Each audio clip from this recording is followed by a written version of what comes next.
Baik nak, Alhamdulillah pada Jumat siang ini kita sudah berada di Zoom meeting.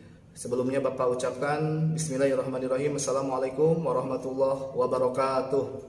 Waalaikumsalam warahmatullahi wabarakatuh. Hadir Pak. Alisa Putri. Hadir Pak. Alisa Putri. Ojo Pikar tadi itu minta izin ke Bapak, katanya dia dalam keadaan kurang sehat dan dia membutuhkan istirahat. Semoga lekas sembuh ya. Assalamualaikum warahmatullahi wabarakatuh. Sebelum kita memulai pelajaran lewat Zoom pada kali ini, kita berdoa terlebih dahulu. Berdoa dimulai. Bismillahirrahmanirrahim.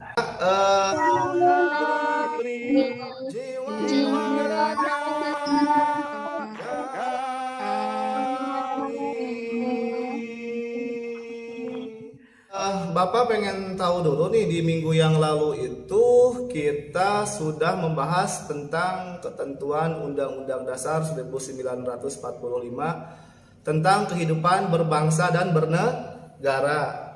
Ya, tentang kehidupan berbangsa dan bernegara. Jadi setelah kalian tahu bahwa pentingnya menjaga teritorial dan ekstra teritorial, serta kita penting juga memelihara kerukunan dan toleransi antar umat beragama. Terus kita juga telah mengetahui status warga negara, bukan warga negara, penduduk dan bukan penduduk.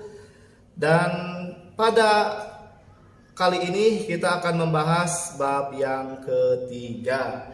Apa judulnya bab yang ketiga? Judulnya yaitu tentang kewenangan lembaga-lembaga negara Republik Indonesia. Anak-anakku, di sini itu ada tujuan pembelajaran. Yang pertama, tujuan pembelajaran kita itu apa? Ya, setelah mengerjakan tugas, peserta didik mampu menunjukkan hubungan lembaga negara dalam menjalankan kewenangan dengan sistematis, ya. Kemudian menjalankan kewenangan melalui pengenalan teknologi. Peserta didik mampu memanfaatkan untuk menyalurkan aspirasi dengan bijak. Silakan gambar apa? Itu Pak, voting. Voting buat apa, Nak? Buat milih, bisa buat milih ketua kelas, bisa buat milih OSIS, sebagainya. Apa masalahnya? Apa manfaatnya yang kita bisa ambil? Oh, ternyata Nak, di dalam kelas aja butuh pemimpin kan. Voting itu untuk memimpin kan? Untuk memilih siapa pemimpin kita. Di sekolah harus ada pemimpin. Apalagi kalau kita berbicara tentang negara, harus ada pemimpinnya dong. Siapa pemimpin negara Republik Indonesia? Ada yang tahu? Dong, pertanyaan SD seharusnya. Ada yang tahu nggak? Halo? Pak. Presiden. Nah, pertanyaannya mudah. Sekarang Bapak tanya, kenapa presiden sebagai pemimpin di negara Republik Indonesia? Dian Paramita yang barusan menjawab. Sistem presidensial. Wah, Gus Badah plus 3 karena Indonesia. Bapak langsung catat Gus Badah ya di sini. Wah, karena Indonesia itu menganut sistem presidensial. Luar biasa. Nah, di negara butuh pemimpinnya. Nah, kita akan membahas tentang suprastruktur dan infrastruktur politik. Sebelum Bapak ke bawah ke sistem politik, ada yang tahu sistem itu apa? Cungkan tangannya yang tahu. Siapa yang tahu apa artinya sistem? Kalian kan sering mendengar sistem gitu. Astivia Rahma, silahkan Astivia Rahma, cekidot. Sistem adalah suatu kumpulan atau himpunan dari suatu unsur, komponen atau variabel yang terorganisasi, saling berinteraksi, saling bergantung satu sama lain dan terpadu. Oke, jadi intinya sistem itu adalah kumpulan atau suatu unsur yang tidak dapat dipisahkan, ya. Jadi sistem itu segala sesuatu yang prosedural dan tidak dapat dipisahkan. Kedua, politik. Apa itu politik? Ada yang ingin menjawab? Wah, ada Tia Nuril, Tara Alesa, dan Alisa Depala. Air Sinta juga luar biasa keren. Bapak yang belum ya. Tia Nuril yang belum. Apa Tia Nuril? Politik itu adalah ilmu untuk meraih kekuasaan secara konstitusional maupun non-konstitusional. Politik adalah cara, maaf ulangi cepat Bapak tadi lagi nulis. ilmu untuk meraih kekuasaan secara konstitusional maupun non-konstitusional. Cara untuk meraih kekuasaan baik itu konstitusional ataupun inkonstitusional. Oke, luar biasa. Ada jawaban yang lain nggak dari selain jawabannya Tia Nuril? Barangkali ada jawaban yang lain yang agak berbeda gitu. Nanti kita simpulkan. Silakan tadi yang mengangkat Tara Alessa. Silakan Tara Alessa. Kekuasaan yang berkaitan dengan penyelenggaraan pemerintahan dan negara.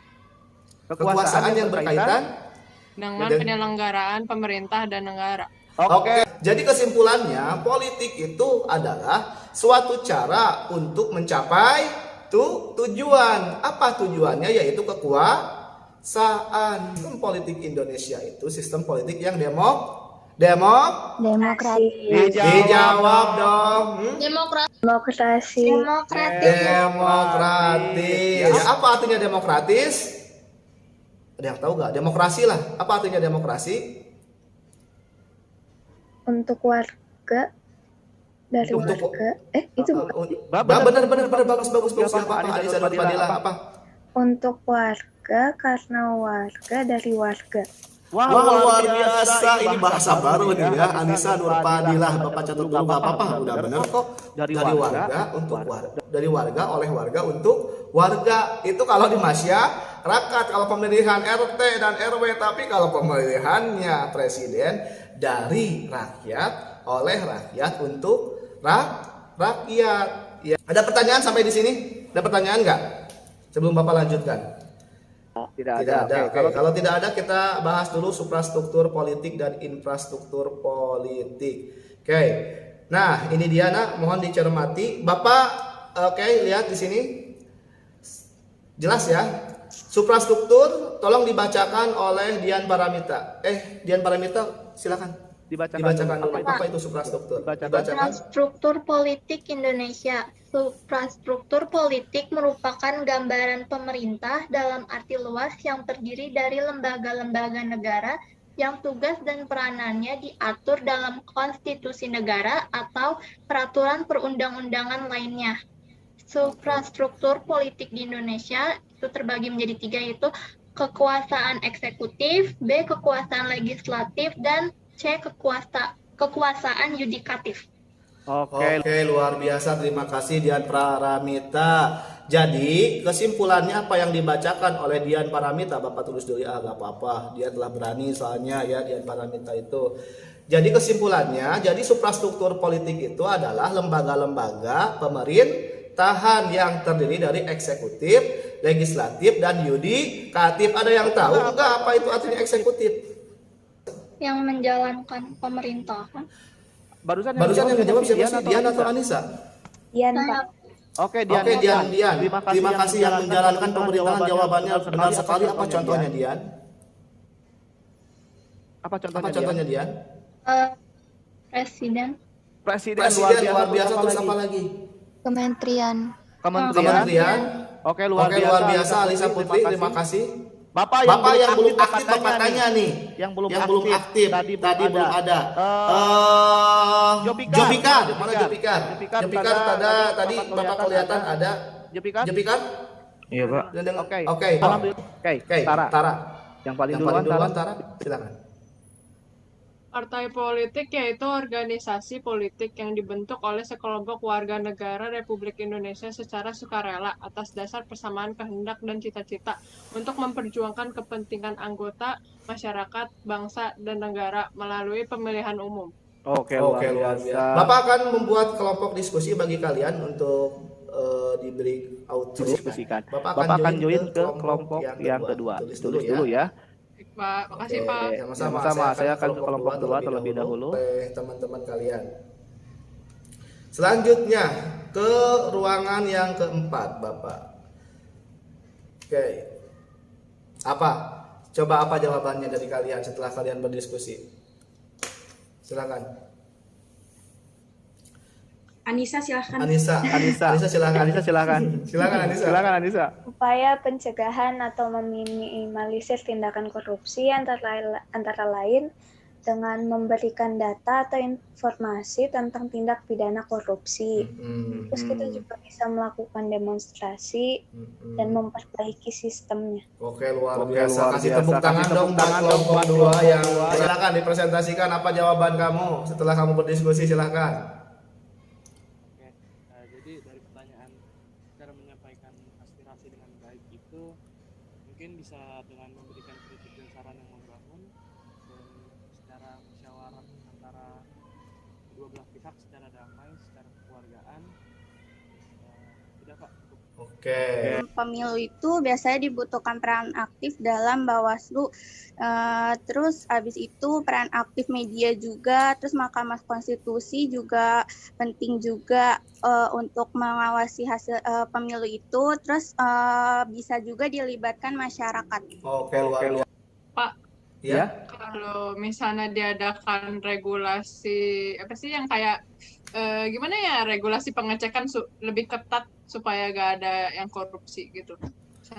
Ada regulasi pengecekan yang lebih ketat. Cara pengecekannya itu gimana, Tara? Jadi cara untuk meminimalisir terjadinya korupsi menurut Bapak ya, menurut Bapak tidak untuk di apa ya? Ini menurut Bapak berdasarkan pemahaman Bapak. Jadi yang pertama kita harus nyontek kepada negara-negara yang sukses memberhentikan korupsi atau meminimalisir terjadinya korupsi. Benar gak? Harus nyontek dengan diapain? Korea Selatan itu tahu malu nak ketika korupsi itu bahkan mengundurkan diri. Kalau di China siapa yang korupsi hukum mati, betul gak? Betul kan? Coba kalau hukum mati. Cuman kan di Indonesia atau di dunia bahkan masih jadi perdebatan hukum mati itu ya, karena katanya yang berhak untuk menghilangkan nyawa itu adalah Tuhan yang Maha Esa. Oke, anak-anakku, kita semua sudah berdiskusi dan juga kita semua telah belajar tadi tentang infrastruktur dan suprastruktur politik. Gus Balda, silakan simpulkan pada pertemuan pada siang hari ini. Jadi menurut saya kesimpulan untuk pertemuan hari ini kita kan udah ngebahas infrastruktur dan juga suprastruktur, di mana itu tuh terdiri dari lembaga-lembaga gitu. Dan kesimpulannya juga udah berdiskusi gitu Pak. Jadi kesimpulannya tuh biar materi yang disampaikan tuh udah tersampaikan gitu. Oke, baik ya. Oke, anak-anakku, kesimpulannya tadi Gus Bada luar biasa, terima kasih Gus Bada dapat poin plus lagi ya. Jadi kesimpulannya pada siang hari ini kita telah belajar tentang infrastruktur dan suprastruktur politik, dan dalam kehidupan nyata di sekeliling kita butuh yang namanya pemimpin. Dalam rumah tangga aja ada pemimpin, apalagi di dalam sebuah negara ya. Oke, sebelum kita berdoa akhiri, jangan lupa di LKPD-nya diisi dan difoto, kemudian dikirimkan melalui Google Classroom ya. Di sini di halaman LK-nya mohon ditunjukkan siapa yang megang LK. Oke, lihat. Nah, halaman 27 di sana. Oke, luar biasa. Halaman 27. Kemudian nanti dipoto pakai watermark yang kategorinya besar supaya tidak terjadi nanti kekeliruan. Gus Balda, Tia Nuril, Tara misalkan ya, di sananya pakai watermark yang banyak dikirimkan ke GC. Bukan yang banyak, yang gede, yang jelas. Oke, Bapak minta dibaca doa penutup oleh Muhammad Naufal. Waalaikumsalam warahmatullahi wabarakatuh.